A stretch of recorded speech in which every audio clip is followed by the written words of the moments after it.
मुझे बड़ा सौभाग्य प्राप्त हुआ कि मेरे साथी जिन्होंने महामृत्युंजय यज्ञ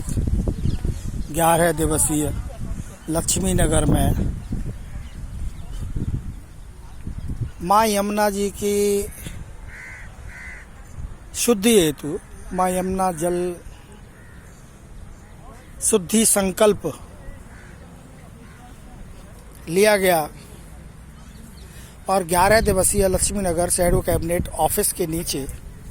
मेन रोड पर चौराहे पर गणेश कॉर्नर के पास महामृत्युंजय यज्ञ पूर्ण किया गया था, जिसमें हमारे सहयोगी मनोज स्वराजी, विकास जैन जी, लता मल्होत्रा जी, अरोड़ा जी, सुरेश जी, पीके सिंह जी और मनोहर यादव जी और ऐसे लोग बहुत थे जो अपने अपनी ऑलरेडी संस्थाएं भी चलाते हैं। कृपा शंकर जी, विनय सिंह जी, तो इन लोगों के द्वारा जो यमुना ज्वाला सिंह जी यमुना शुद्धि संकल्प किया गया था, उसकी पूर्णाहुति 21 तारीख को 11 तारीख से लेके और 21 मार्च को उसकी पूर्णाहुति हुई। 22 तारीख को हमने एक भंडारा करना था उसकी पूर्णाहुति के उपलक्ष्य में, लेकिन खुदा न खास्ता कुछ यमुना जी के जो भाई हमारे यमराज जी हैं, उनका आह्वान किया था, वो प्रकट हुए और आके उन्होंने यहाँ के नेता जो विख्यात हमारे नेताजी हैं, हमारे प्रधानमंत्री मोदी जी के ऊपर वो सवार हुए और उन्होंने 22 तारीख को जनता द्वारा जनता के लिए जनता कर्फ्यू लगाने का फैसला किया। 22 तारीख संडे पड़ता था और शनिवार 21 तारीख हमारी यज्ञ की पूर्णाहुति थी। जब हमने देखा कि हम 22 तारीख को भंडारा नहीं कर पाएंगे, तो हमने यमुना जी के जल स्वरूप लिक्विड जो जूस होता है उसका हमने भंडारा किया। लेकिन कहीं ना कहीं इस बात का हमें ख्याल था कि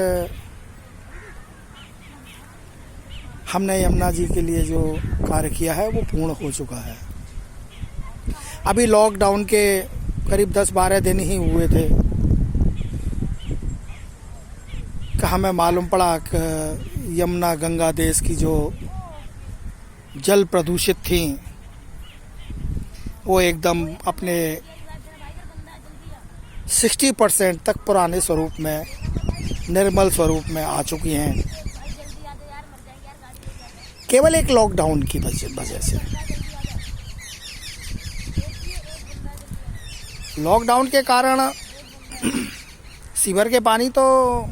उसमें बराबर जा रहे थे, लेकिन हाँ, जो इंडस्ट्रियों के केमिकल युक्त पानी थे वो एकदम से बिल्कुल रुक गए और यही कारण रहा कि हमारे देश की गंगा यमुनाएं बिल्कुल शुद्ध पवित्र हो गई बिना कुछ किए।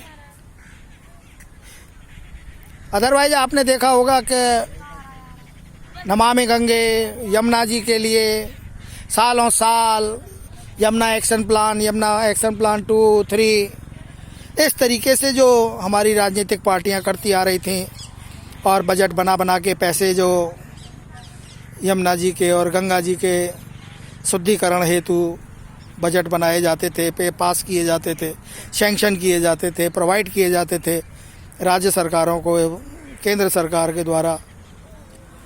वो सब कहाँ जाता था, क्या होता था उसका? आज महसूस होता है कि मात्र अगर ये कंट्रोल कर लेते उन इंडस्ट्रियों पे जो केमिकल युक्त पानी को यमुना जी में बहाती हैं, तो शायद इतना पैसा खर्च करने की ज़रूरत नहीं थी और ये सब कुछ बहुत आसानी से हो जाता। क्योंकि वहाँ पर भी इनके जो अधिकारीगण हैं, इनके जो कर्णधार हैं, जिसके हाथ में है व्यवस्था, वो भ्रष्टाचार युक्त इस व्यवस्था को बराबर चलाए रहते थे। और जहाँ केमिकल फैक्ट्रियों को, इंडस्ट्रियों को अपने पानी की निकासी, अपने केमिकल युक्त पानी को प्यूरीफाई करना होता था, संयंत्र लगाने होते थे,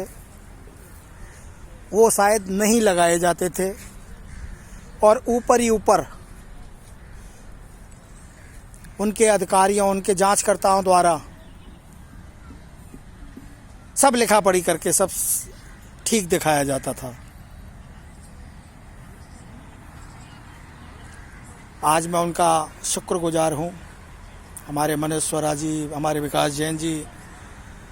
लता मल्होत्रा जी, मनोहर यादव जी, अरोड़ा जी, सुरेश जी और भी बहुत सारे ऐसे लोग जिन्होंने हमारे इस ज्वाला सिंह जी, कृपा शंकर जी, विनय सिंह जी, इन्होंने बहुत बढ़ चढ़कर सहयोग किया और इस यज्ञ की पूर्णाहुति तक कदम ताल मिला के इस यज्ञ को पूरा कराया। मैं इनको तो धन्यवाद देता ही हूँ। बाकी माँ यमुना जी की इतनी कृपा हुई कि उन्होंने अपने भाई को बुलाकर और पूरे भारत में जिस तरीके से ये कोरोना रूप में लिया और लॉकडाउन कराया गया, और लॉकडाउन के तहत यमुना और गंगा जो वेंटिलेटर पर पड़ी रहती थी वो साफ होके बाहर आ गई। आज वो वेंटिलेटर पर नहीं है, लेकिन एक बहुत डर है इस बात का कि कल को जब लॉकडाउन समाप्त हो जाएगा और वापस नॉर्मल दिन आ जाएंगे, तो क्या यह गंगा यमुना का, नदियों का स्वरूप, जल स्रोत ऐसे ही रह पाएंगे जैसे आज है? ये एक बहुत गहन चिंता का विषय है और मैं चाहूँगा कि मेरे सभी सहयोगी, शैडो कैबिनेट के सभी शैडो,